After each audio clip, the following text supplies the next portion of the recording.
아, 네, 오래 기다리시 한 10분 늦어졌나요? 아유, 한 8분 늦어졌네. 네, 저는 사실 여기 일찍 왔어요. 어젯밤에 왔거든요. 그래서 이쪽 신시가지 영천 사우나에서 잤어요. 영천 사우나 찜질방. 그래서 자고 이제 한 찜질방에는 왜 이렇게 아침에 알람이 다양하게 울리는지 몰라요. 5시에 띵동띵동 거리고 6시에 한번 울리고 한 세 가지 종류의 알람이 울려가지고 찜질방에서 그래서 일찍 일어나서 이제 책 보다가 또 여기 와서 여기 편의점에서 또 책 봤어요. 어떤 책을 여기를 잡으면 안 되는 건가 보다. 밑에 이게 안테나니까 마이크가 가운데만 잡아야 되는 것 같아. 여기 잡으면 이게 안 되는 거지. 예, 알았어 이제. 끊기는 거야 여기 잡으면은.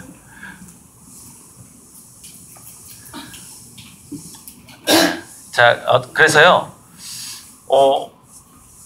오늘은 3시간 강의니까는 뭐 중간 좀 쉬고 2시간 강의하고 한 40분 정도 질의응답 하거나 아니면은 40분 강의하고 2시간 질의응답 하거나 마음대로 선택하세요. 그러니까 질의응답 토론을 훨씬 많이 해도 되고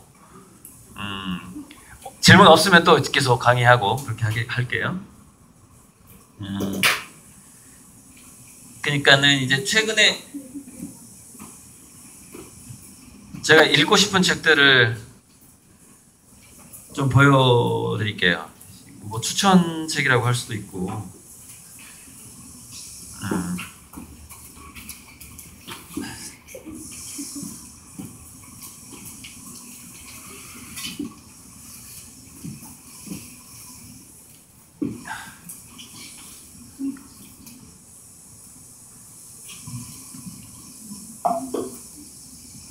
네. 찜질방에서 읽었던 책은 이거예요. 소리 되죠? 보통 사람들의 전쟁인데 이제 도대체 무슨 전쟁이지? 라는 생각이 들잖아요. 그런데 일자리 전쟁이에요. 보통 사람들의 일자리 전쟁을 생략해서 보통 사람들의 전쟁이라는 제목을 붙인 거예요. 그러면 누구랑 전쟁을 하느냐? 당연히 인공지능 로봇하고 전쟁을 하는 거죠. 인간하고 인공지능 로봇하고. 물론 여러분들 지금까지 수많은 영화에서 봤지만 인간이 인공지능 로봇을 이기는 거는 굉장히 어렵다. 네, 어렵다. 그래서 이 책의 이제 내용들은 좀 더 살펴보기로 하고요. 보통 위에서 이렇게 쏘는데 프로젝트가 여기 이제 좀 작은 도서관. 그래도 이제 이렇게 좋은 작은 도서관 정말 드물어요.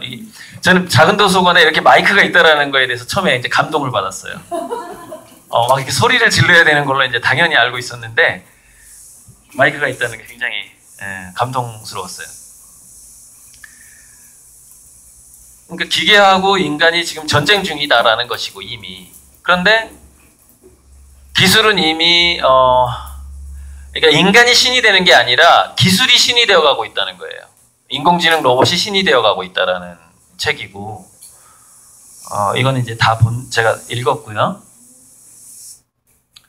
이거는 이제 가상현실이 VR이 어떻게 이제 이 지구 문명을 바꿀 것인가에 대한 책이죠. 미래는 와 있다. 미래는 와 있다. 그리고 절대 제가 강의에 자주 얘기하는 거 호모 루덴스. 인간은 놀이하면서 살 수밖에 없다 앞으로. 그러니까 제 강의 내용하고 다 연관된 것들이고요. 그다음에 뭐 제 포스터에 이제 공부에 관련된 책이 좀 나가서 그 얘기는 뭐 이렇게 학생들이 있으니까 좀 공부법이야 뭐 한 5분 10분이면 끝나는 부분이라서. 근데 이렇게 이제 플랫폼 기업의 인공지능 로봇 기술, 그 다음에 VR, 가상현실이 등장하면서 또 5G 이번에 시작되면서 전 세계가 하나로 통합이 된단 말이죠. 경제권이. 그런데 여전히 로컬이 살아남는다라는 거죠. 로컬의 미래. 네, 로컬. 김해라는 이 로컬 경제로 살아남아야 되고, 아무튼 더 이렇게 좀 지역 화폐 등을 도입함으로써 이 지역 내에서 풍요롭게 살 수 있다. 읽진 않았어요. 읽진 않았는데 이제 로컬과 관련된 다른 책을 읽은 걸 유추해 보는 거예요. 그러니까 제가 이거를 읽어야 되는 책들이에요, 지금. 그다음에 포스트 프라이버시 경제라고, 프라이버시가 사라지는 거예요. 사람들이 모든 게 노출되는.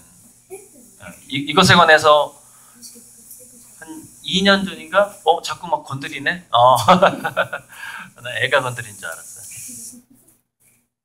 잡히네요. 네, 아무튼. 결국 프라이버시는 사라질 것이다. 뭐 이런 얘기예요. 우리의 모든 활동이 빅데이터에 인공지능이 분석이 가능한 빅데이터로 통합되는 거죠. 근데 굉장히 놀라운 게 인공지능이 파악할 수 있는 빅데이터로 우리의 몸이 통합이 되는데 뭐까지 되냐면은 우리 몸속의 호르몬, 미네랄 뿐만이 아니라 우리가 두뇌로 무슨 생각을 하는지까지 인공지능의 빅데이터로 잡히게 됩니다. 앞으로. 그게 자 호르몬과 미네랄은 왜 인공지능이 빅데이터로 잡히게 되냐면 웨어러블 때문에 그래요. 그러니까 뭐 이렇게 당뇨를 측정해주는 컨택트 렌즈 이미 나왔고, 그 다음에 피부에서 땀 같은 걸 성분을 이렇게 조사할 수 있고, 뭐 맥박 같은 거 다 조사할 수 있는 패치 이 나와 있어요. 그런데 지금 개발되고 있는 것들이 뭐냐면은 위와 장에서 계속 머무는. 그러니까 얘의 기능은 뭐냐면 위 속에 들어가서 밑으로 소화관으로 지나가지 않는 기능을 가진 어떤 작은 로봇이 나오는 거예요. 그럼 얘는 계속 위에서만 머물러요. 위내시경을 할 필요가 없어요. 계속 위 안에 그걸 삼키기만 하면 걔는 그냥 위 속에 머무르게 되는 거죠. 그리고 뭐 또 수시로 뭐 장을 돌아다니는 그런 몸속 그런 로봇이 나올 수도 있고, 혈관을 돌아다니는 로봇까지 다 지금 디자인이 되고 있죠. 그러니까 모세혈관을 다 통과할 수 있는 로봇이죠. 그러니까 적혈구만 하겠죠, 크기가. 나노봇이죠, 나노봇. 나노봇은 사실 그보다 더 작은 걸 말하는데 마이크로 로봇이라고 봐야 되겠죠. 어제 대구에 제가 좀씩 이제 일어설게요. 저 부피만 피해서. 네? 그쪽으로 갈까요? 오케이. 마이크도 좀 잘 연결될 것 같고.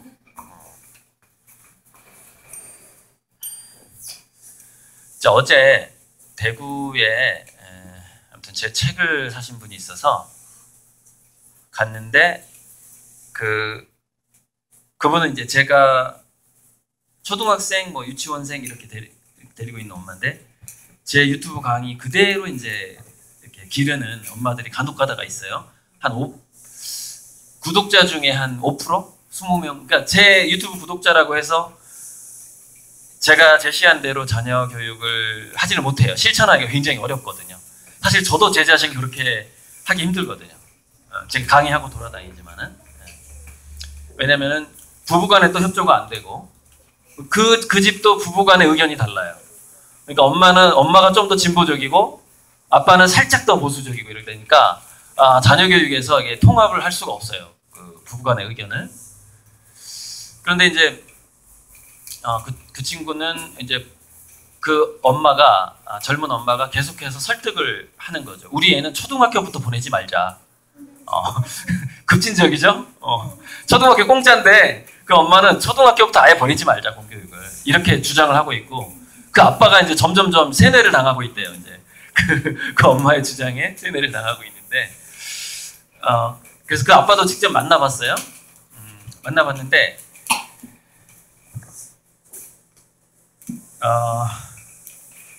동네, 그러니까 자기가 이제 제 책을 막 권하고, 그 다음에 그 학교에 자기 큰애가 다니는 초등학교의 학부모회에 저를 강사로 초빙을 하자라고 이제 학부모 회장하고 학부모 우리 선생님들한테 이렇게 주장을 했는데 잘렸대요. 그래서 그 학부모 회장하고 학교 선생님이 저를 자르면서 아 이런 사람 우리는 못 불러 하면서 했던 얘기가 어머니 우리 학교는 공부로 갈 거예요 이랬다는 거예요. 우리 학교는 공부를 열심히 하는 쪽으로 관련된 강사만 부를 거예요 라는 뜻이에요. 대구잖아요. 대구니까 좀 대구의 지역 특성상 좀 더 뭐랄까 좀 더 보수적인 도시라고 하니까 그럴만해요. 그래서 공부로 갈 거예요. 그러면 저를 부를 수가 없는 거. 근데 사실 저 공부법 강의도 되게 잘하거든요. 공부법 강의만 하게 해주세요 하면 그거만 할 텐데. 네네. 물 한 모금 할게요. 그리고 인원이 많으니까요. 난방 있다. 이거 꺼도 될 것 같은데. 아 청정기예요? 아 네. 아니 나중에. 그럴까요? 스피커에서 나요. 그걸로 괜찮겠어요? 한번 해볼까요? 좋아요. 스피커가 지지거려요? 난 안 들려가지고. 얘예요? 아니면 저쪽에서 나요? 지지거리는 게 여기서 나요? 저기서 나요? 여기서 나요? 아 오케이. 그래서 이걸 중고로 넘겼구나. 아는 분이 중고로 이거. 아직 그 돈 안 드렸어요? 다행입니다. 소리 안 나요? 네. 어떻게? 그러면 이제 저거는 저 정도만 날 거예요 소리가. 근데 이거는 제가 유튜브 녹음을 해야 되니까 녹음 이 정도 해가지고.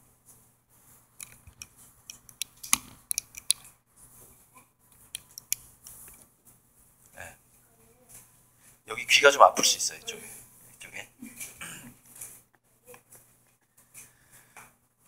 만약에 저 소리가 너무 크면 좀 줄일 수 있어요. 그래요. 그래서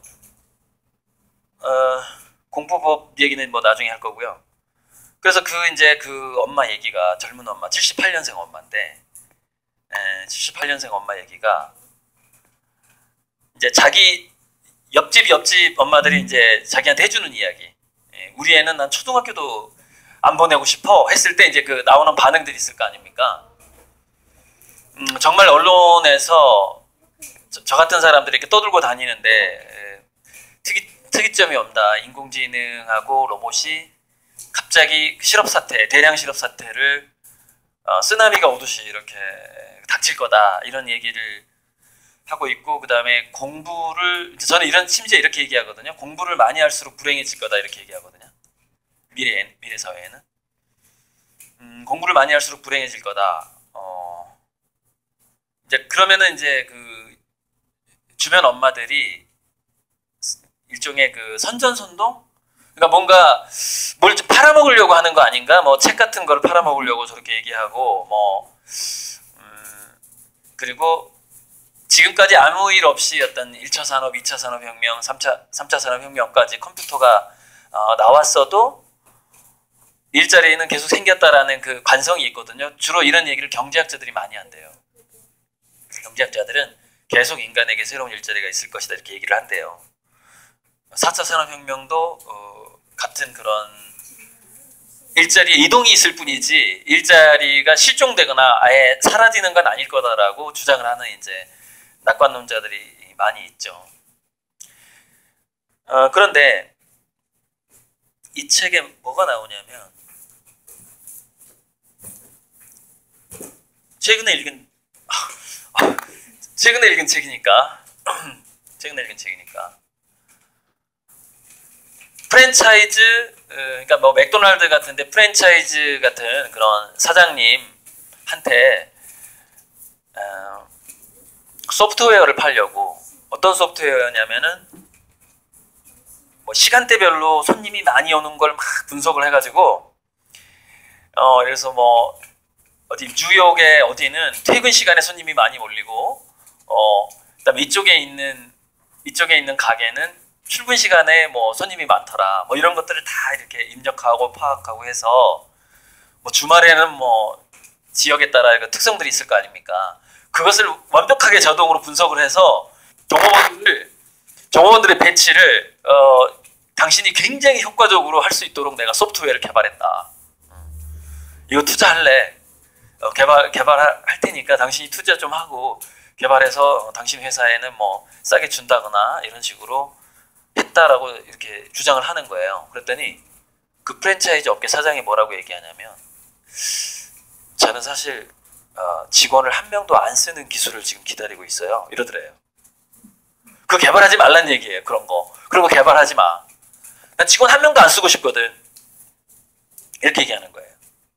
그래서 그 사람이 그 기술 개발자이기도 하지만 또 주식 투자가예요. 그 소프트웨어를 개발하는 그 사람이. 그래서 어떻게 된 거냐면은 그 사장의 프랜차이즈 사장의 말을 듣고 주식 투자의 방향을 완전히 전환했대요. 어떻게 전환했냐면은 직원을 전혀 고용하지 않는 방향으로 가는 회사만 투자하기로 했다는 거예요. 주식 투자를. 여기에 대해서 설문조사가 있었어요. CEO들한테 당신은 기술이 어느 정도 좋아진다면 완전 자동화하고 싶은 생각이 있느냐 없느냐. 그러니까 당신은 당신의 직원들을, 지금 사랑하는 직원들을 당신 회사 지금까지 이렇게 같이 키워왔는데 당신 성공하도록 도와준 거 아니냐. 근데 이제 기술력이 좋아졌어. 그래도 당신은 당신 직원들을 끌고 이 회사를 이대로 갈 거냐, 아니면 완전 자동화 할 거냐 라고 설문조사를 했어요. 65%가 완벽한 자동화를 한다고 대답을 합니다. 사장들이. 65%가. 35%는 그래도 그래도 직원들하고 같이 먹고 살아야죠. 이렇게 대답을 하고 65%는 완전 자동화 하겠다는 거예요. 그런데 이 책의 저자가 창투사 겸 자기도 CEO고 창업 투자자를 하는 사람이에요. 그러니까 수많은 새로운 CEO들을 만나는 사람이에요. 젊은 CEO들을 만나는 사람이에요. 그런데 지금 계속해서 자기가 투자하고 있는 회사가 성공할 회사한테 투자를 해야 될 거 아니에요. 근데 투자를 하고 있는 회사의 70~80%가 전부 자동화 방향 회사라는 거예요. 어쩔 수 없이. 그리고 또 뭐냐면은, 왜 그러면은 지금 이렇게 갑자기 실업이 피부로 와닿지 않을까? 한 두 가지 정도 얘기를 합니다. 두 가지 정도 얘기를 하는데, 첫째, 정부의 실업률 통계가 눈속입니다. 미국의 사례인데, 미국의 실업률이 4.2인가 나올 때, 4.2. 그러니까 정부에서는 4.2라고 실업률을 발표를 했어요. 미국에서. 우리나라도 굉장히 비슷합니다. 미국이랑 자본주의 구조가 비슷하거든요. 4.2라고 발표를 했는데, 동시에 블룸버그인가에서, 뉴욕 대학인가 블룸버그인가에서 실제 설문조사 방식으로 약간 주관적인 실업률이죠, 이거는. 그러니까 정부에서 발표하는 것은 불안정 고용을 빼는데, 제가 우리나라 그 실업률 통계 내는 걸 보고 깜짝 놀랐는데요. 한 달에 10만 원 이상을 벌면 실업자가 아니에요. 한 달에 10만 원 이상 벌면. 일주일에 4시간 이상 일하는 사람을 실업자라 통계에 집어넣지 않아요. 근데 계산해봤어. 시간당 최저임금도 해가지고. 그러니까는 한 12만 원인가 나오더라고, 한 달에. 한 달에 12만 원 이상 벌면 실업자가 아니에요. 통계 안 잡혀요. 그걸 불안정 고용이라고 합니다. 또 하나, 구직 단념자가 실업자에 안 잡혀요. 구직을 6개월 이상 단념하면 실업자에 빼버려요. 실업자 통계에서 빼버려요. 또 하나, 일할 마음은 있지만 일할 시도를 전혀 안 해본 사람들, 즉 가정주부라든가 이런 사람들 통계에서 다 빼요. 그래서 주관적 실업률, 사회에 나가서 일을 하고 싶지만 자기가 일할 수 없는 사람들을 조사하는 방식으로 동일한 시기에 정부에서 4.2%라고 실업률을 발표했을 때 동일한 시기에 실업률을 조사해 보니까 실업률이 44%가 나옵니다. 무슨 얘기냐? 정부에서 발표한 거에 곱하기 10을 하면 돼요.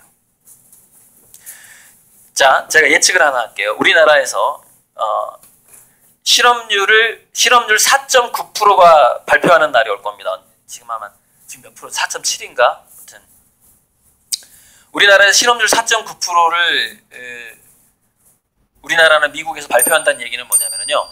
전체 인구의 50%가 실업자라는 걸 의미합니다. 49%니까. 네. 그러면은 우리나라 실업률이 5.1%가 되면 어떻게 되느냐? 자기가 실업자라고 느끼는 인구가 반 이상이라는 뜻이에요. 난 일을 못하고 있다 지금. 나 겨우 알바하면서 생존 겨우 버티고 있다라고 느끼는 사람도 사실 실업자로 포함을 시켜야 되는데 통계에는 포함을 안 시킨단 말이죠. 그럼 어떻게 될까요? 우리나라는 국민기본국 요구가 갑자기 여론이 커지게 될 겁니다. 실업률 4.9% 발표가 넘어서는 순간. 네. 자, 이게 실업통계고요. 또 하나는 자동화하면서 각각 그 기업들이 자동화를 하면서 퇴직자들이 엄청나게 늘어난 거예요. 퇴직자들이. 그러니까 최저임금을 그분들이 대부분 다시 재취업을 하는 데가 어디냐면 최저임금을 안 줘도 되는데 암암리에 시간 쪼개기 알죠? 시간 쪼개기. 하루에 뭐 1,000시간 이상 일 못하게 하는 방식. 손님 많을 때만 일하게 하고 정말 너무 비열하더라고. 뭐냐면 그 알바하는 학생들 진짜 비참한데 하루에 8시간을 일하잖아요. 그러면은 아주 바쁠 때 3시간 일을 시켜요. 그런 다음에 2시간을 카페에 갔다 오라고 그래요. 왜 그러냐면은 그 매장 안에 있으면 그게 노동시간으로 잡혀요. 그러니까 사장이 밖에 나갔다 오라 그래요. 그럼 이 친구가 2시간 동안 밖에 나가서 카페에서 커피 한잔 하는 거예요. 그런 다음에 오후에 또 사람 바쁠 때 불러요. 그럼 그게 6시간 노동으로 잡히는 거예요. 예전에는 안 그랬거든요. 그러니까 최저임금이 올라가니까 꼼수를 그렇게 쓰는 거예요. 시간 쪼개기로 쓰는 건데 2시간어치를 빼버려요. 그럼 그 매장 안에 못 있게 하는 거예요. 밖에 나갔다 오는 거예요. 그러니까 예전에는 8시간 일하고 돈 받던 것보다 6시간 일하고 돈을 받으니까 더 줄어들어 버린 거예요. 월급이. 예, 그런 것들이 또 발견되고 있어요. 자, 이런 식으로 무슨 얘기냐면은 돈을 조금이라도 벌어야만 하는 사람들이 인구가 폭발적으로 급증하게 된 거예요. 최근에. 그러니까 최저임금 그거 내가 안 지켜도 너 일할 거야? 그러면 네네네 일할게요. 이런 사람이 많아진 거예요. 이런 사람들이. 근데 미국도 그런 사람들이 많아졌대. 이 책에 나오는 내용이에요. 지금. 미국 이야기니까. 그래서 사장들이 지금 현재 이렇게 생각하고 있다는 겁니다. 무슨 얘기예요? 야, 저임금 노동자들 많은데 포타로 비쌀 때 자동화 시키냐? 이렇게 생각하고 있대요. 지금 내가 싸게 쓸 수 있는 인력이 많은데 그렇게 시간 쪼개기 해가지고 알바 쓰면 되지. 지금 뭐하러 그 자동화 기계 비싼데 왜 받아들여 내가. 그 5년 뒤면 가격 확 떨어질 텐데. 이러고 있답니다. 지금 사장들이.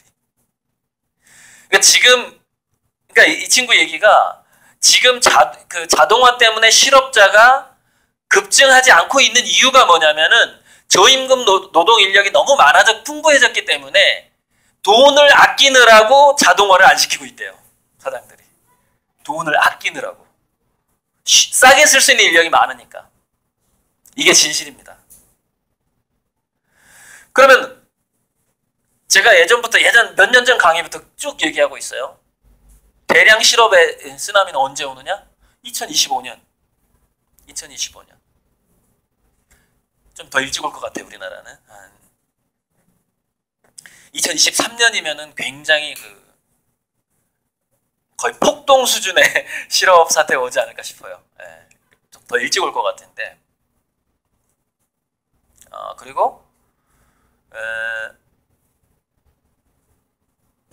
유튜브에 어떤 사람은 미투 음모론이라는 를 주장하는 사람이 있어요. 미투 음모론. 그게 뭐냐면 갑자기 실업률이 급증하고 있답니다. 현재. 그래서 시선을 돌리기 위해서 미투를 터뜨렸다는 그 미투 음모론이 있어요. 실업률을 이쪽으로 그 사람들이 자꾸 이렇게 관심을 가질까봐 현 정부에서 실업률에 관심을 갖게 되면 어떻게 되죠? 내년 그 국회의원 선거 있죠? 거기서 참패하는 겁니다. 그러니까 어떻게든지 간에 그 어떤 이슈를 다른 데로 돌리면서 내년 그 총선까지 가야 되는 거죠. 총선 맞나요? 그 호칭이? 아무튼. 그래서 자꾸 다른 이슈를 터뜨리고 있다라는 거예요. 이걸 주장하는 믿거나 음모론은 모든 음모론은 믿거나 말거나입니다. 주장하는 사람이 있는데 일리가 좀 있어 보여요.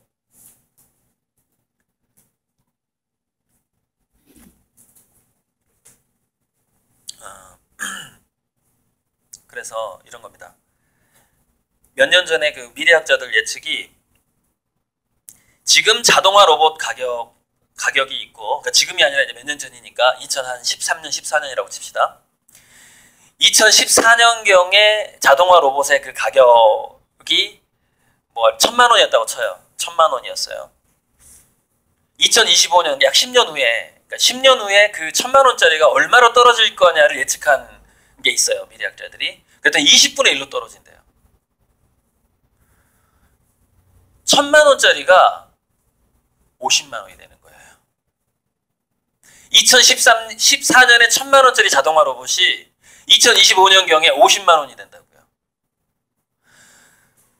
무슨 얘기냐? 지금 사장들이 그거 기다리겠어요? 안 기다리겠어요? 여러분이 사장이라고 생각을 해봐요. 당연히 기다리죠, 그죠? 기다리죠. 기다리고 있는 거예요. 근데 업종마다 틀리겠죠. 자동화하기 힘든 업종이 있을 것이고, 근데 재밌는 거는 자동화하기 힘든 업종일수록 고임금자가 많아요. 또는 뭐냐면 기계로 대처하기 힘든 아주 값싼 노동자가 많은 회사가 많죠. 자동화가 힘든 데가. 그러니까 그 도표를 먼저 좀 보여드릴까요? 이 책에 나온 도표인데 제가 좀 움직일게요. 아니, 제가 움직일게요. 왜냐면 찾아야 돼서. 제 마우스.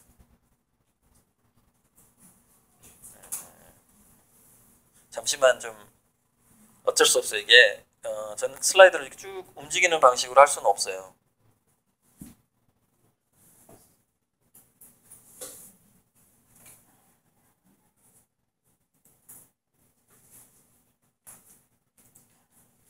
이거 누르면 되죠? 나 몰라요. 그걸 아무튼 방금 그거 막 찾았어요?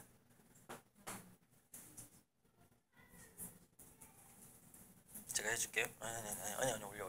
못 알아볼 거예요. 저만 알아. 만든 사람만 알아봐. 요거 내려봐요. 요거 키워주세요.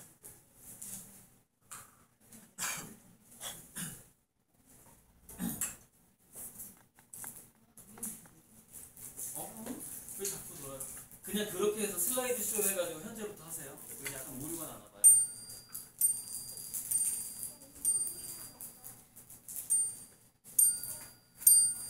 이거 아니에요? 네네.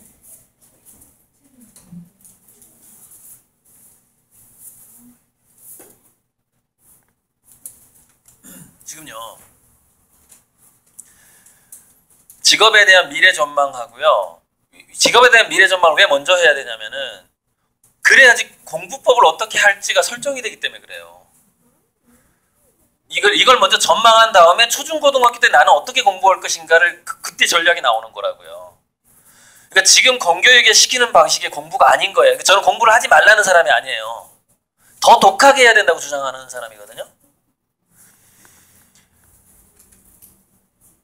뭐냐면은 4차 산업혁명기에 제가 아까 질문지에서 그게 있었어요. 왜 책을 더 본 아이들보다 게임을 더 다양하게 했던 아이들이 취업률이 더 높은가에 대해서 강의한 적이 있어요. 그건 왜 그러냐면은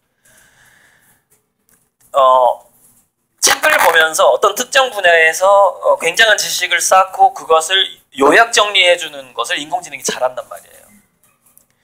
각 분야에서 요약 정리를 되게 잘해요. 그러니까 특히 이제 의학 분야에서 이게 길병원에 그 왓슨 암 치료할 때 지금 그 왓슨이 워낙에 암 진단을 잘하기 때문에 그 의사가 어떤 역할을 하고 있냐면요. 그 병원에서 서류에 사인하는 역할을 하고 있어요. 그러니까 무슨 얘기냐면 그 치료 방법이라든가 치료약이라든가 이게 다 왓슨이 분석을 하고 이게 그 환자의 점검까지 인공지능이 하고 있고요. 그러면 환자는 뭐 예전에는 의사의 의견하고 그 인공지능의 의견이 다르면은 뭐 1대9 정도로 한 10% 정도가 의사의 말을 들었어요. 지금 100%예요. 다 인공지능 시킨 대로 치료합니다. 환자들이. 성공률이 높고 의사들은 오진을 하고 오류가 있기 때문에. 그래서 지금 의사가 어떤 역할을 하고 있냐면 네 어서 오세요. 이게 서빙. 네 어서 오세요. 무슨 암이라고 인공지능이 그러는데요. 인공지능이 이렇게 치료하라고 하는데요. 이렇게 약을 하라고 하는데요. 동의하십니까? 네네. 사인. 법적인 사인 역할자로 계속 바뀌어가고 있는 거예요. 이제 물론 특정 분야에서부터 하고 있는 거죠. 근데 여러분 그 법적인 사인하는 역할로 여러분 우리가 생활 속에서 가장 많이 만나는 사람 누군 줄 알아요? 보험 설계사예요. 근데 지금 유행하고 있는 게 뭐죠? 다이렉트.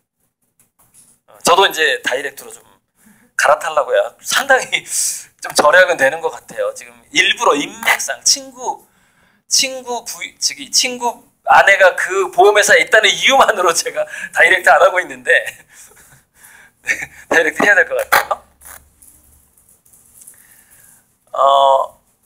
그러니까 보험회사의 그 설계사가 빠지고 우리가 다이렉트 하는 것처럼 그 방식이 이제는 도달하지 않을 곳이 없다라고 생각하시면 돼요.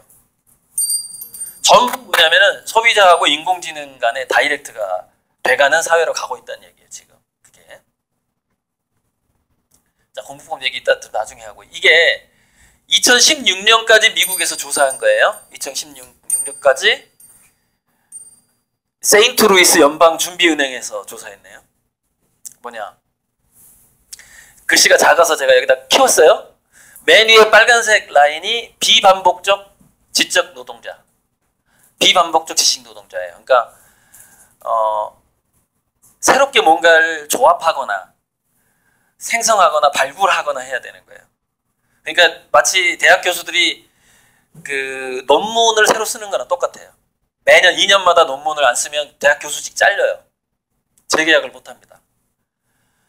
그러니까 계속해서 나는 창의적이야만 하지 않으면 안 되는 지식 노동자는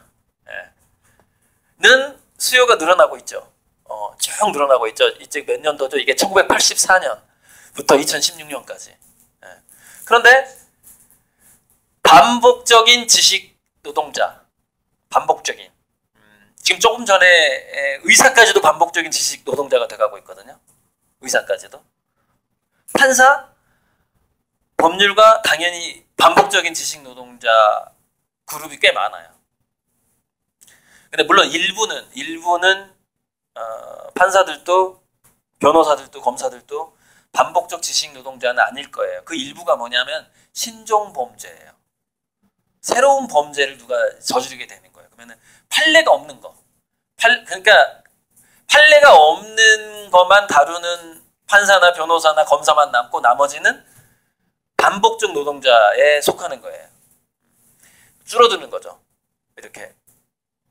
자, 재밌게도 이게 지금 제가 책을 이렇게 찍어서 그런데 2006년, 2010년 사이에 확 줄어들었죠. 네. 저때 좀 뭐랄까 컴퓨터 기술이 발달했기 때문에 그런 거예요. 인공지능까지는 아니지만 많이 발달했기 때문에 분석 기술 이런 것들이. 그리고 뭐 다시 살짝 늘어나는 것 같지만 2015년에 곡선을 보면 밑으로 꺾이죠. 이거 꺾이고 있죠.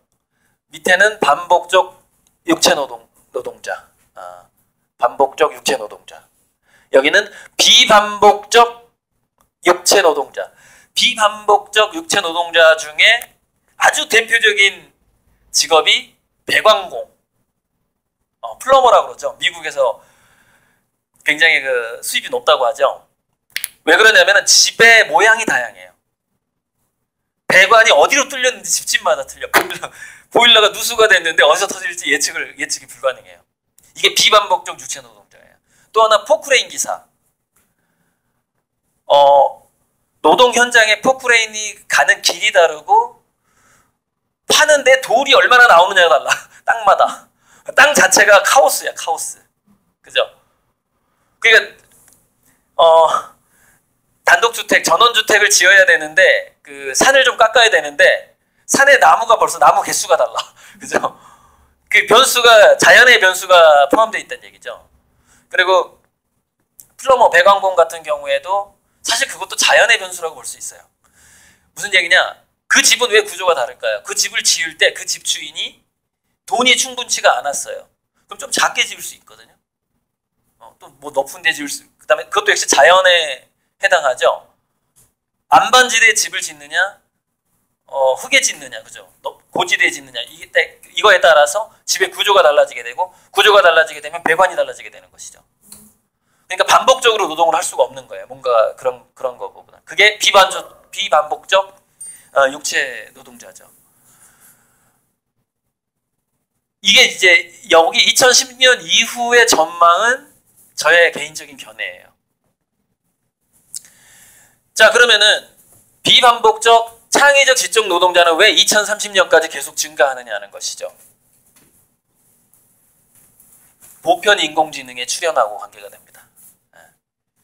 AGI라고 그러죠. 보편 인공지능, 일반지능, 범용 인공지능 부르는 이름이 한 서너 가지 되는데 영어로는 AGI라 그래요. General Intelligence라고. 제너럴이 들어가요. 제너럴 다 한다는 얘기예요. 제너럴.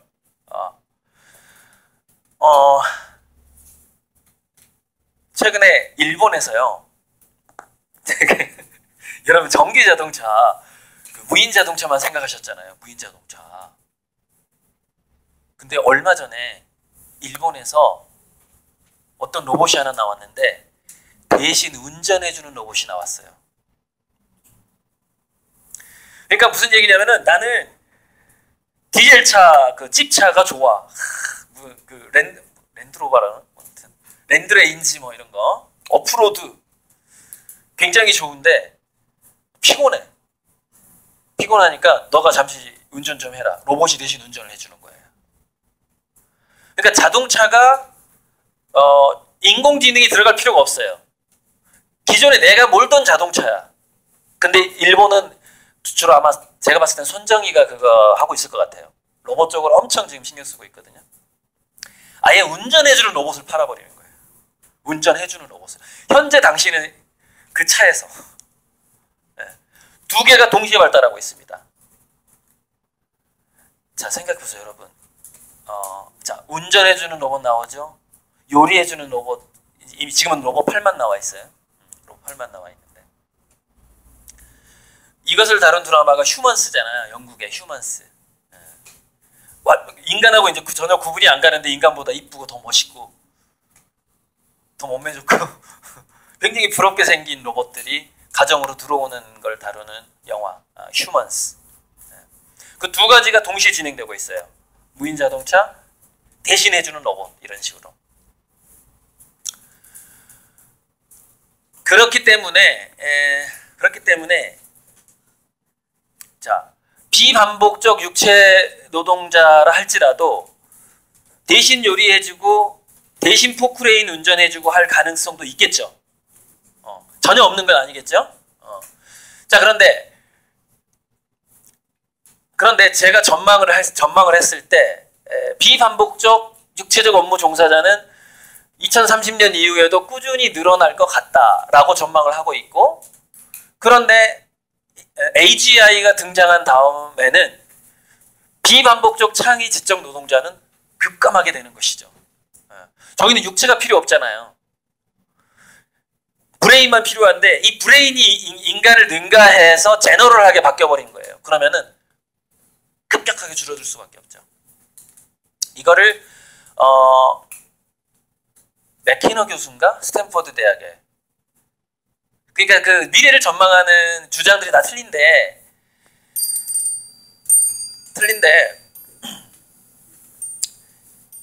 공통적인 건 이거예요. 미래 직업 전망에서 수많은 학자들이 공통적인 것은 일단 그것이 육체 노동이든 지식 노동이든 간에 반복적인 건 무조건 줄어든다. 반복적인 건 끝난다. 그거는 일치해요. 인공지능 로봇 때문에. 그런데 전망이 달라지는 게 비반복적 정신노동하고 비반복적 육체노동에서 전망이 좀 달라지는 거예요. 전망이. 근데 그 사람이 아무튼 스탠퍼드 대학의 어떤 그 교수는 공대 교수죠. 화이트 칼라, 굉장히 공부를 많이 한 화이트 칼라에게 먼저 실업 사태가 먼저 닥친다라고 주장하고 있어요. 그 사람은. 저랑 주장이 같아요. 이것 때문이죠. 인공지능이 발달하는 AGI가 되는 순간 공부를 많이 했던 사람들은 너무나 급속하게 빨리 실업자가 돼버리는 거예요. 그러면 비반복적 육체 노동자들은 왜 천천히 실업자가 될까요? 앤드류 웅이라는 사람이 인공지능의 고수 앤드류 웅이라는 사람이 이렇게 얘기를 해요. AI는 인공지능은 미래의 새로운 전기다라고 얘기를 하거든요. 인공지능은 AGI 서비스는 우리가 전기세 내고 쓸 수 있다는 뜻이에요. 여러분 한 달에 전기세 그죠? 저 같은 경우에는 막 냉장고 문도 안 열어요. 그러니까는 전기세가 13,000원 나와요. 한 달에. 제가 쓰는 그 아무튼 공간이 한 달에 10,000원 내고 지구상에 인간으로서 도달할 수 없는 최고의 천재를 내가 쓸 수 있는 거예요. 한 달에 10,000원 내고. 그러나 일본에서 운전 대신 해주는 로봇하고 요리해주는 로봇의 가격이 얼마일까요? 3억입니다. 3억. 3억. 너무 비싸요. 그러니까 지식노동을 대신 해주는 것을 내가 향후에 AGI가 나왔을 때 지식노동을 대신 해주는 것에 대한 비용은 물론 뭐 한 1,000만 원부터 떨어지겠죠. 이렇게 1,000만 원, 100만 원, 뭐 50만 원 이렇게 결국에는 10,000원이 되겠죠. 새로운 전기가 되는 거니까 인공지능 자체가 늘 우리가 전기를 쓰듯이 쓸 수 있게 된다라는 거예요. 그 인공지능 학자 얘기가. 근데 운전 대신 해주는 로봇, 요리 대신 해주는 로봇은 가격이 일단 3억부터 시작합니다. 3억부터 시작하고 3억, 2억, 1억, 5천만 원 이런 식으로 떨어져요. 그러니까 인공지능이 떨어지는 그 속도하고 일을 대신해주는 로봇이 떨어지는 속도는 굉장히 달라요. 그래서 인공지능, 그러니까 육체를 가진 로봇 가격이 뭐든지 다 할 수 있는 로봇을 우리가 임대해서 쓸 수 있는 정도의 시간은 그냥 대충 예측해 봤을 때 무조건 2050년은 넘어가야 됩니다. 2030년 즈음에 오는 일이 아니에요. 그거는 2050년 넘어가는 일이에요. 그러니까 이 다음에 이 곡선이 이렇게 이 곡선도 다시 꺾이는 때가 오긴 오죠. 근데 굉장히 천천히 온다는 거죠. 천천히 온다는 거죠. 그러나 지적 노동은 빨리 온다는 거죠. 그래서 이런 예측 곡선이 나오는 겁니다. 자, 이거에 대해서 좀 말씀을 드릴게요. 또 하나, 자, 그러다 보니까 어떻게 되냐면은 지적 노동이, 그러니까 이거예요. 제가 키워드를 뽑은 게 이게 맞는데, 지금까지 공부를 해서 지적인 노동을 했던 것의 개념이 이 두 가지로 바뀌어버려요. 인문학적인 봉사로 바뀌어요. 그러니까 인문적인 봉사는 남게 돼요. 인간이 하게 되는 거죠. 물론 이 영역도 인공지능이 많이 차지하긴 할 텐데, 그러니까 인공지능하고 상담하는 게 나는 더 힐링을 더 많이 받았다라고 이제 실험을 했었어요. 문자로 상담을 했거든요. 인공지능 상담사가 있고 인간 상담사가 있었어요. 그래서 이제 실험을 했어요. 이렇게 우울증 걸린 사람이 이제 이렇게 상담을 하는 거예요. 점수를 매기라고 그랬거든요. 근데 문자 상담이죠. 그게 이제 일종의 튜링 테스트예요. 앨런 튜링이 커튼을 치고 컴퓨터하고 사람이 대화하고 인간하고 문자로 서로 대화를 했을 때 사람이 컴퓨터하고 대화를 했는데 그 대화를 한 사람이 그 컴퓨터를 인간이라고 30% 이상이 착각을 한다면 그때부터 인공지능이라고 말할 수 있다라고 그 앨런 튜링이 논문에다 쓴 거예요. 인공지능이 뭐 최초의 그 논문이었다고 보면 돼요. 인공지능은 무엇인가에 대해서 쓴 최초의 논문이라고 보시면 돼요. 앨런 튜링이 쓴. 거기서부터 나온 게 튜링 테스트예요. 튜링 테스트를 2014년에 러시아계 과학자가 만든 인공지능인 유진이라는 13살 먹은 13살 먹은 초등학생으로 설정을 해요. 그래서 대화를 해서 33%인가 40%인가가 속았어요. 그 컴퓨터를 사람이라고 인식을 하게 된 거예요. 그래서 튜링 테스트에 통과했다고 2014년에 엄청 신문에 나왔었어요. 통과했다. 그냥 마찬가지로 심리 상담도 튜링 테스트 방식으로 여기는 인공지능이랑 상담을 하고 여기는 인간 상담사랑 상담을 하는데 대신 문자로 상담을 하는 거예요. 그래서 당신은 어떤 상담가에게 더 친절한 상담을 받았으며 더 위로를 받았는가 했는데 인공지능이 이겨버렸어요. 이미. 그러니까 인공지능도 역시 인문학적인 봉사를 하게 될 것이고 교육적인 힐링을 하게 될 것이란 얘기예요. 그러나 인간도 함께 하게 되는 것이죠. 단지 함께 하게 되는 거죠. 그런데 단지 그 지식을 공부하고 요약해서 생산적인 일에 돈 버는 일에 그 지식을 쓰는 것 자체는 완벽하게 사라질 가능성이 많아요. 제로가 돼버린다는 얘기예요. 제로.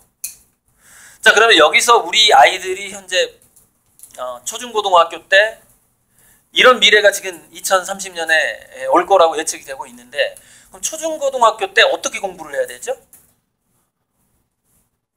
이거죠. 지금 현재 학교의 선생님들은 인문학적인 힐링, 인문학적인 봉사를 한다라고 느껴야 되는 것이죠. 왜냐면 애들은 자기가 보는 그 사람을 그대로 닮아가니까. 그 지식을 주입시켜주는 교사 밑에 있으면 안 되는 것이죠. 애들이. 그럼 미래에는 실업자가 100%가 될 거기 때문에. 그죠? 2030년 이후에는. 그러니까 그나마 이런 방식으로 하는 그 교육단체나 이런 도서관 프로그램 같은 거를 아이들이 많이 참여하는 게 좋죠. 도서관 프로그램 자체가 뭐예요? 이거 아닙니까? 인문학 봉사 교육 힐링. 그래서 제가 우리 여기 관장님한테 처음에 제가 작업복 입고 들어왔다가 이제 나가서 옷 갈아입고 다시 들어온 건데요. 처음에 들어와서 작은 도서관 지원이 앞으로 5배는 증가할 것 같다. 그렇게 말씀드렸어요. 금액, 그 다음에 규모, 작은 도서관의 규모 이런 것들이 아마 훨씬 많이 지원이 증가할 거고 돈이 아마 생기게 될 거예요. 막 책 사는 비용, 강사 부르는 비용, 그 다음에 작은 도서관에서 할 수 있는 그 활동, 그 강사를 국가에서 대거 양성을 하는 거죠. 작은 도서관에 파견할 교사들을 양성을 해서 작은 도서관에 막 파견을 보내면서 이제 국가에서 월급을 주는 거죠. 그런 게 커질 수밖에 없는 거죠. 그러니까 제가 이거를 문재인 대통령 되고 나서 몇 달째인가 현 정부의 일자리 정책은 완전히 잘못됐다라는 강의를 한 적이 있어요. 제조업에 좀 돈을 썼거든요. 문재인 정부 처음 1년 동안. 그래서 그때 제가 뭐라고 그랬냐면은 빵꾸난 배를 수리하고 있는 것과 똑같다 이렇게 얘기했어요. 배가 이미 빵꾸가 나서 가라앉고 있는데 수리공들을 그 배에 투입시켜가지고 월급 주면서 수리하게 시키는 거예요.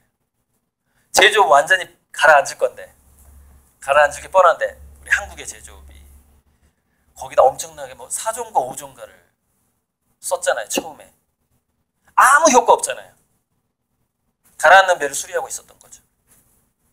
그게 아니라 이쪽으로 써야 되는 거예요. 그러니까 문화, 인문, 예술 쪽으로 차라리 일찍 더.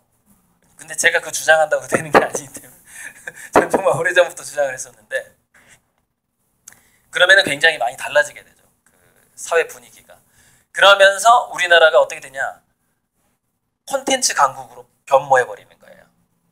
여러분 BTS가 돈을 버는 것도 일종의 콘텐츠 강국이라고 보시면 돼요. 콘텐츠 강국이에요. 엔터테인먼트도 콘텐츠 사업에 들어간다고 보시면 됩니다. BTS 가사가 좋잖아요. 가사. 그죠? 그 아미들이 하는 얘기예요. BTS는 가사가 좋다. 그러니까 어른 작사가들이 작사한 게 아니거든요. BTS의 노래는 자기들이 직접 한 거예요. 그래서 마치 그 노래 가사가 이렇대요. SNS로 카톡 하듯이 친구가 나한테 얘기하는 것처럼 들린대요. 10대들한테. 왜? 10대가 작사했으니까. 어른들이 기획해서 작사한 게 아니거든요. 그리고 예전에 나랑 BTS가 처음에 팬들하고 소통했을 때 나눴던 이야기 있죠. 그 이야기가 그대로 작사가 돼 있는 거예요. 예전에 나눴던 이야기인 거예요. 그렇게 해서 성공한 겁니다. 일종의 스토리텔링이고 콘텐츠 사업이죠.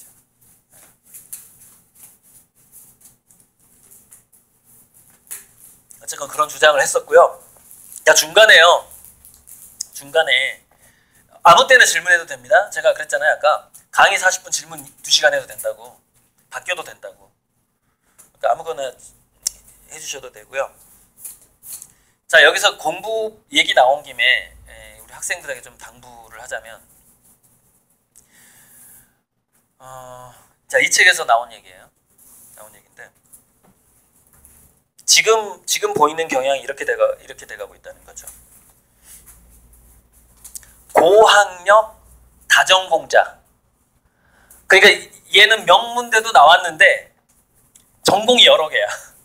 명문대까지 나왔는데 또 대학원을 한 2군데 다니고 박사학위 막 2개쯤 있어. 점점 그런 사람들 요구하고 있다는 거예요. 현재 직장이. 왜 그러냐면은 아까 얘기했잖아요. 하나만 전공하는 건 인공지능이 잘한다고. 하나만 전공하는 건. 인공지능이 너무 잘하는 거예요.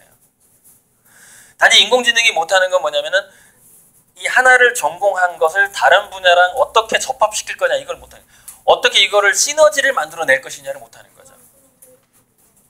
그게 언제까지 못해요? 2030년에서 2040년까지 그걸 못해요. 인공지능. 그거를 할 수 있는 인공지능이 AGI예요. 제너럴 인텔리전스인 거예요.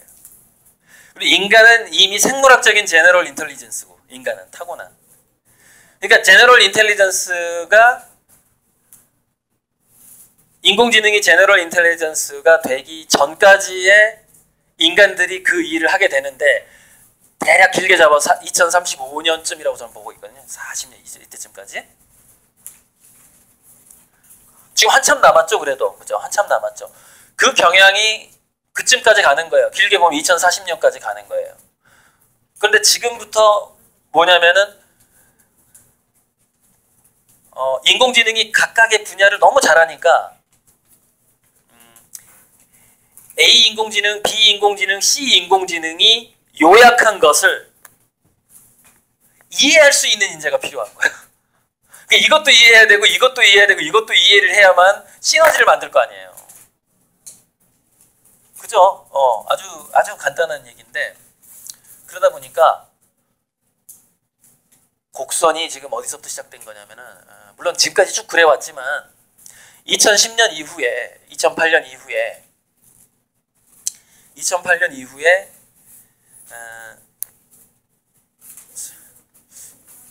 누가 회사에서 쫓겨나고 누가 회사에서 살아남는가를 조사한 사람이 있었어요.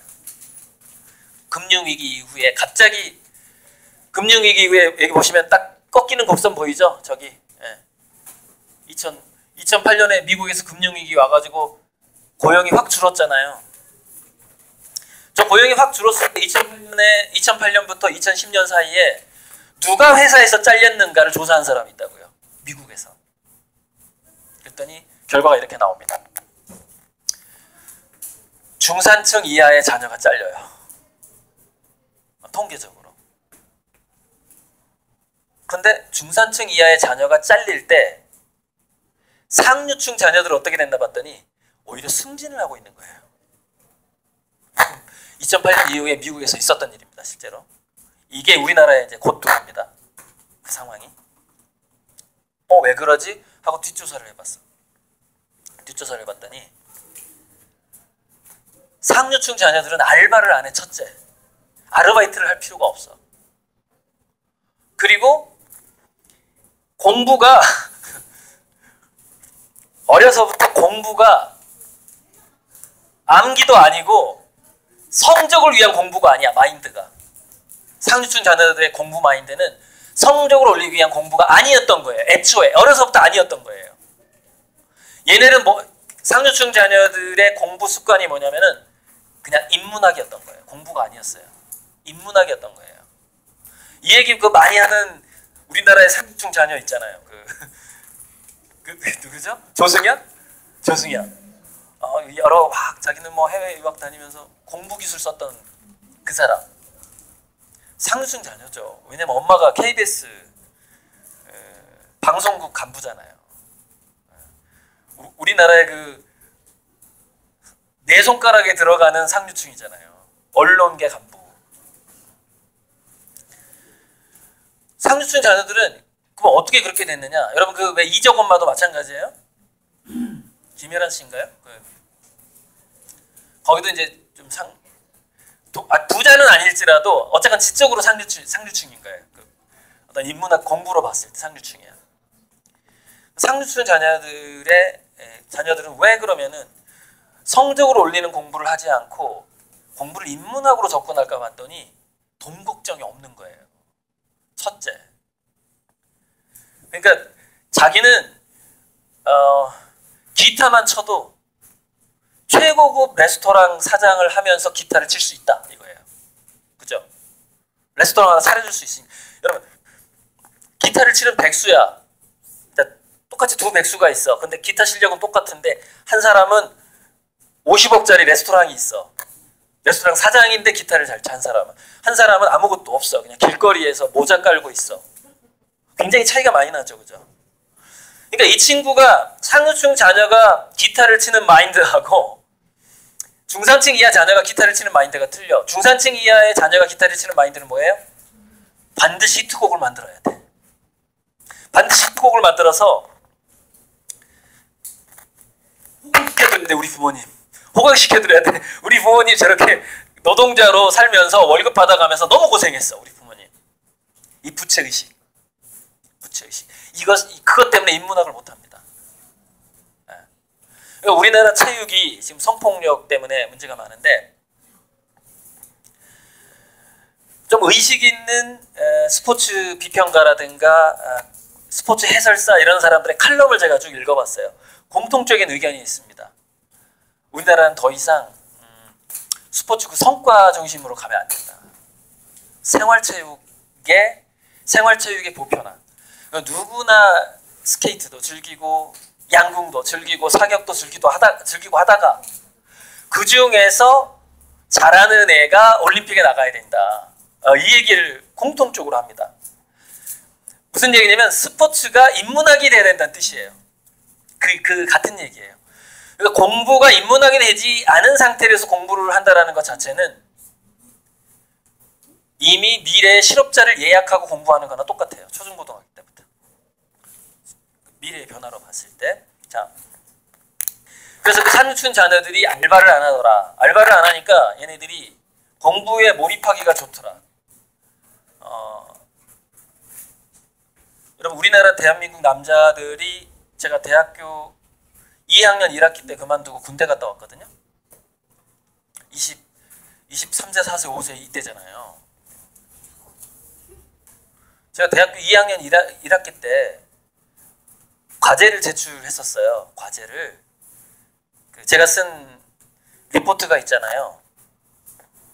우연히 군대 갔다 와서 그때는 제가 워드 프로세서로 썼는데 군대 갔다 와서 어렵게 군대 갔다 오니까 모든 게 디지털로 바뀌었더라고요. 그래가지고 수강 신청도 우리 종이로 하다가 갑자기 컴퓨터로 하는 거예요. 막 대기했다가 따닥 해야지. 그거 아시죠? 수강 신청 그 순위에서 밀리면은 점수 잘 주는 교수 밑으로 못 들어가는 거. 그렇게 바뀌어버린 거예요. 그래서 정말 그 군대 가기 전에 썼던 삼보 제모드 LP인가 있었어요. 삼보 컴퓨터. 그게 고장이 나가지고, 근데 제가 삼보 컴퓨터에 그 조카를 알아요. 조카. 그 사장의 조카가 같은 과 여자애였어요. 그러니까 다른 사람 같으면 그 워드 프로세스를 고칠 수가 없죠. 제가 그랬어요. 내가 그때 이거 군대 가기 전에 125만 원 주고 샀는데 군대 가기 전에 썼던 리포트를 내가 읽을 수가 없다. 그 플로피 디스크였거든요. 이거 책임져라, 삼보에서. 그랬더니 얘가 그 삼보 사장한테 전화를 한 거야. 우리 과 오빠가 이거 꼭 복원해야 돼, 살려야 된다고. 그랬더니 그 용산 전자상가에 어떤 가게를 가면 그걸 고칠 수 있다, 이걸 알려주더라고요. 거기서. 그래서 그걸 고쳤어요. 가서 이제 그거를 또 고장 날까봐 프린트를 했어요. 급하게. 2학년 1학기 때 썼던 거를 프린트를 딱 해서 읽어봤는데 내가 이해를 못 하겠는 거야. 내가 분명히 대학교 2학년 때 썼던 건데 내가 무슨 정신으로 이걸 썼지? 도대체 이 내용이 뭐지? 이렇게 내가 쓴 건데 머리가 돌이 돼 있는 걸 내가 확인했어요. 군대 갔다 와서 머리가 돌이 돼 있는 거야. 진짜 깜짝 놀랐어요. 이렇게 비교해본 사람이 드물어요. 왜냐면은 옛날에 썼던 거를 날려버리거든, 대부분. 군대 가기 전에 했던 거를. 무슨 얘기를 하려고 하냐면, 몰입도가 떨어진다는 게요, 이게 어마어마한 손실입니다. 그러니까 중산층 이하 자녀가 대학교 리포트 쓰다가 알바 가서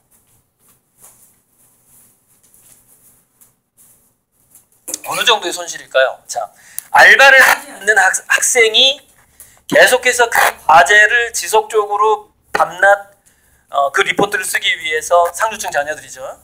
알바할 필요가 없어요. 계속 공부하는 애가 있고, 중산층 자녀인데 하루에 3시간씩 알바를 해야 돼. 얘는 알바하다가 또 도서관에서 공부하고 하다가 뭐 이렇게 한다고 쳐요. 그러면 제가 봤을 때 제 느낌이에요. 동일한 IQ예요, 둘 다. 동일한 IQ에서 만약에 그렇게 공부를 한다 그러면은 100점 만점에 상류층 자녀가 99점 맞을 때 동일한 IQ에서 중산층 자녀는 29점 맞습니다. 제가 봤을 때는 70점 차이 나요. 100점 만점에. 몰입도가 그렇게 차이 나버려요. 제가 군대 갔다 와서 느낀 거예요. 아, 이렇게 공부가 끊긴다는 게 이렇게 처참한 건가. 머리가 완전 돌이 되는구나. 여러분, 아르바이트가요, 군대 생활이랑 비슷하거든요. 시킨 거 계속 반복적으로 해야 되거든요. 군대 생활 그렇게 돌아가잖아요. 저는 그래도요, 군대에서 멍청해지지 않으려고요, 책을 들고 갔어요. 틈틈이 책을 읽어야 되겠다. 그랬는데, 아무튼 질문 좀 생각하세요. 군대 얘기 잠깐 할게요. 아니, 상병 되기 전에는 FM, 즉 군대 교본 말고는 아무것도 못 읽게 하는 거예요. 야, 인마 네가 1병, 2병이 무슨 책을 봐, 웃기고 있어.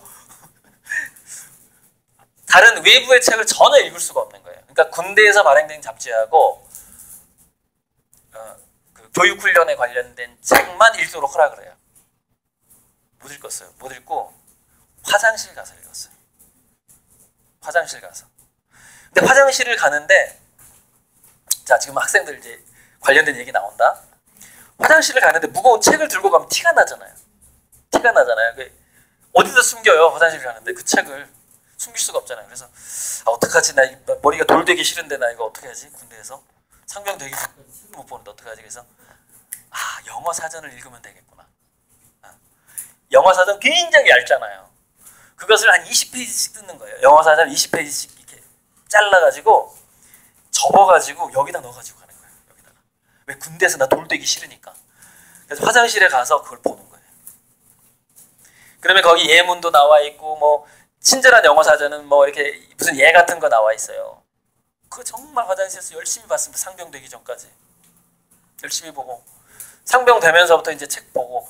그래서 많이들 보지는 못해 한 50권 보고 나왔어요. 군대에서 50권 정도 읽고 나왔는데 그래도 돌이 되더라고. 그래도 돌이 된다. 문제는 그래도 돌이 돼. 야, 이게 알바의 폐해가 이렇게 큰가 그걸 느꼈어요. 자, 그런데 겨우 이제 그 중산층 자녀는 그 전공을 하나 한 거야. 알바 해가지고. 그것도 높은 점수로 절대 졸업을 할 수가 없어. 그렇죠? 학점이 상류층 자녀랑 학점이 차이가 날 수밖에 없죠. 그런데 상류층 자녀는 그 공부했던 그 가속도가 있기 때문에, 자, 일단 중산층 이하 자녀는 대학원 가기가 좀 힘들어요. 취직을 해야 되니까. 근데 상류층 자녀는, 중산층 자녀가 취직을 했을 때 상류층 자녀는 석사학위를 그 시간에 두 개, 세 개를 받아버리는 거예요. 그래서 학위 차이가 상류층 자녀는 4개에서 6개 학위가. 예를 들어서 학사가 둘이든 석사가 둘이든 뭐 박사가 둘이든 상관없어. 미국 상류층 자녀의 그 평균 학위가 4개에서 6개. 중산층 이하에는 1개, 2개. 석사까지 겨우 하는 거예요. 그런데 금융위기 이후에 딱 회사에서 경영 방침이 어떻게 바뀌었냐면은 전 세계 하나로 통합되기 시작하면서 이건희 씨가 했던 말 있죠. 1등이 아니면 살아남을 수 없다. 최초가 아니면 살아남을 수 없다가 된 거예요. 최초 1등이어야만 하는 상황이 된 거죠. 그래서 새로운 걸 만들어봐 라고 제시를 딱 했어요. 그랬더니 거기서 이제 괜찮은 직업들은 대부분 미국에서도 명문대 나왔을 거고 한국도 마찬가지 상황이죠. 스카이 나온 사람들이 많이. 왜냐면 예전에 서류 아시죠? 서류. 이게 안 보고 맨 위에 한 줄만 보는 거. 그 학력차별. 그렇게 뽑았던 시절이에요. 그 전에. 2008년 전에. 근데 그때 진실이 딱 드러난 거예요. 뭐가 드러났냐면 미국에서 새로 창의적이라는 것이 학벌하고 상관이 없다는 게 드러나기 시작하는 거예요. 그러니까 공부하고 요약하고 하는 거는 학벌하고 관계가 있어요. 그러니까 공부를 잘했지. 그죠? 커닝 페이퍼는 아니지만 어쨌든 고승덕 씨가 그 40패스를 가장 빠른 속도로 할 수 있었던 공부법이 뭔지 알아? 이게 공부법 굉장히 중요하다. 모든 교과서와 참고서를 한 권으로 만들어라. 같은 주제. 그러니까 뭐 사회 교과서, 영어 교과서 막 이렇게 있어. 뭐 국어 교과서 그러면은 뭐 우리 학교는 지학사 거, 아니 우리 학교는 교학사, 뭐 저 학교는 다른 출판사 이렇게 보잖아. 교과서, 그지? 학생들. 그거 다 사는 거야. 다. 왜? 시험 문제 뽑을 때는 그거 다 참고하거든. 교수들이. 다 참고하니까. 다른 모든 출판사에서 나온 거 다 사는 거야. 그래가지고 그걸 따로 한 권으로 만들어. 따로. 전체 출판사의 모든 교과목을. 그걸 고승덕 씨가 한 겁니다. 한 권으로 만들어라. 그래서 빨리 그 통과한 거예요. 모든 참고서 교과서를 한 권으로 만들어라. 한 과목은 한 권으로. 그거. 굉장히 중요한 공부법이죠. 어쨌건 그렇게 한 권으로 만드는 걸 되게 잘해. 되게 잘해. 그 학벌이 좋은 사람들이. 그런데 이제 한 권으로 만드는 게 아니라 니치 시장, 니치 시장. 아직 진출을 하지 않은 니치 시장을 찾아야 되고 시너지를 이것과 C&D, 스티브 잡스가 얘기했던 커넥트 앤 디벨롭먼트 연결해서 개발을 해야 되는 상황이 왔어요. 애플이 발달한 게 C&D라고 스티브 잡스가 스스로 얘기를 했죠. 그랬더니 그 능력은 학벌하고 별로 상관이 없는 거예요. 그 능력은. 그러니까 좋은 대학 안 나온 애도 그 능력이 있는 애가 있는 거예요. 근데 좋은 대학 나와도 그 능력이 없는 애가 있어. 이건 도대체 어떻게 된 거지 봤더니 부잣집 애들이야. 심플하게. 무슨 얘기냐? 공부를 성적을 올리기 위해서 안 한 애들이에요. 성적을 올리기 위해서 공부했던 애들이 C&D 능력이 확 약해버려. 왜냐면 과제 집중력은 뛰어난데 왜? 꼭 히트칠 작곡을 해야 되니까. 꼭 점수를 올려서 부모한테 효도를 해야 되니까. 꼭 좋은 직장에 가서 내가 우리 동생들을 학비를 대줘야 되니까. 아주 바람직하고 정말 효자고 효녀인 목표가 있긴 있지. 그런데 그런 마인드로 책하고 공부를 해버리면 C&D 능력이 약해져 버리는 거예요. 결국 학벌하고 상관없이 2008년 이후에 상류층 자녀만 회사에 남고 학벌하고 상관없어. 학벌이 좋던 나쁘던 간에 중산층 이하 자녀는 다 잘리는 거예요. 이걸 조사했습니다. 미국에서. 그래서 제가 학생들한테 공부법 강의를 할 때 뭐 여러 가지 이제 그 극약 처방을 하는데 뭐 그 얘기들이 엄마가 죽었다고 생각해라. 뭐 여러 가지 있어요. 엄마가 죽었다고 생각해라. 엄마의 모든 말은 한 귀로 듣지도 말라. 한 귀로 듣고 흘리는 것도 해롭다. 완전히. 그래서 거창고등학교 쉽게 또 얘기해주고, 거창고등학교 쉽게 이렇게 있는데,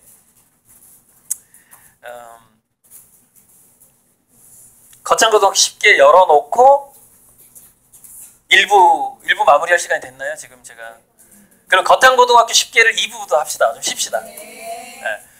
거기서부터 공부법 한 10분간 마무리하고, 그 다음에 2부 하자고. 질문할 거 좀 생각 좀 해주세요. 잠시 쉴게요.